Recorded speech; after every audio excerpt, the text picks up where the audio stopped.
ঠিক আছে। সম্মানিত ভিউয়ার্স, এই যে দেখেন আমি পোলার চাল, আমাদের নওগাঁর ভাষায় বলা হয় আতপ চাল। এই আতপ চাল আমরা এখন বিরিয়ানি করব।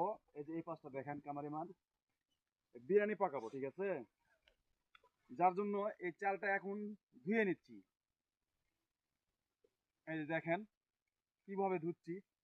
এভাবে কষগুলা যদি কেউ খেতে পারেন, চাল ধোয়ার পানি যদি কেউ খেতে পারেন, হ্যাঁ, তার মনে করেন যে বিভিন্ন রকম রোগ মানে সমস্যা দূর হয়ে যাবে। এই যে দেখেন কিভাবে খায় সেটাও দেখেন। এই যে দেখলেন,